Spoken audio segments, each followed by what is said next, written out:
தமிழ் தாய் வாழ்த்து நம்ம தினமும் தானே பாடுறோம். ஆமா, உனக்கு அதோட வரலாறு தெரியுமா? உங்களுக்கு அதோட வரலாறு தெரியுமா?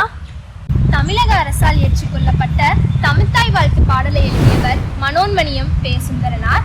இவர் 1891 எழுதி வெளியிட்ட புகழ்பெற்ற நாடக நூலான மனோன்மணியம் என்ற நூலில் உள்ள பாயிரத்தில் தமிழ் தெய்வ வணக்கம் எனும் தலைப்பில் உள்ள ஒரு பகுதியே இப்பாடலாகும். இது பக்ராலிசை கொச்சக கலிப்பா எனும் பாவில் அமைந்துள்ளது என்பது குறிப்பிடத்தக்கதாவது.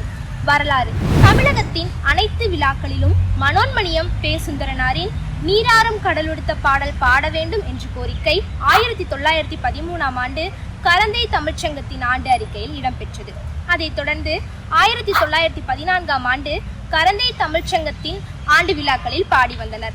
தமிழ்நாடு அரசு இப்பாடலை தமிழக அரசின் பாடலாக ஏற்குமாறு கோரிக்கைகள் வைக்கப்பட்டுள்ளனர். 1967 ஆண்டு சென்னை மாநில சட்டமன்ற தேர்தலில் திமுக வெற்றி பெற்று ஆட்சி அமைத்தது. தமிழ்நாட்டின் முதலமைச்சராக அண்ணாதுரை தமிழ் மொழியின் வளர்ச்சி போக்கை முன்னெடுக்கும் விதமாக தமிழ்நாட்டில் உள்ள பள்ளி கல்லூரிகளில் பாட ஏதுவாக தமிழ்தாய் வாழ்த்தை தேர்ந்தெடுக்க ஆலோசனை செய்தார்.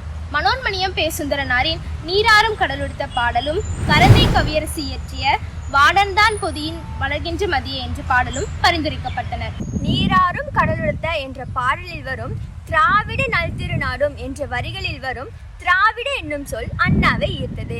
எனவே அப்பாடலையே அரசு பூர்வமாக தேர்ந்தெடுத்து அறிவிக்கவிருந்த நிலையில் அண்ணா இறந்தார். இதன் பிறகு கருணாநிதி முதலமைச்சராக பொறுப்பேற்றதை அடுத்து ஆரியம் போல தமிழ் உலக வழக்கழிந்து சிதையவில்லை என்று கூறும் வரிகள் தமிழ் தாயை புகழும் வகையில் அமைந்த வரிகள் மட்டும் ஏற்று இப்பாடலை 1970 ஆண்டு மார்ச் 11 அன்று தமிழக அரசு தமிழ்தாய் வாழ்த்தாக அறிவித்தது.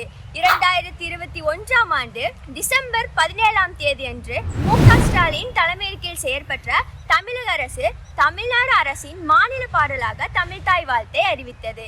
2021 டிசம்பரில் வெளியிட்ட தமிழக அரசாணையில் நீராறும் கடலுடுத்த பாடலை தமிழ்நாட்டின் அனைத்து கல்வி நிலையங்களிலும் பொதுத்துறை நிறுவனங்களிலும் விழா நிகழ்ச்சிகளின் தொடக்கத்தில் கட்டாயம் பாட வேண்டும். பாடலை பாடும்போது அனைவரும் எழுந்து நிற்க வேண்டும்.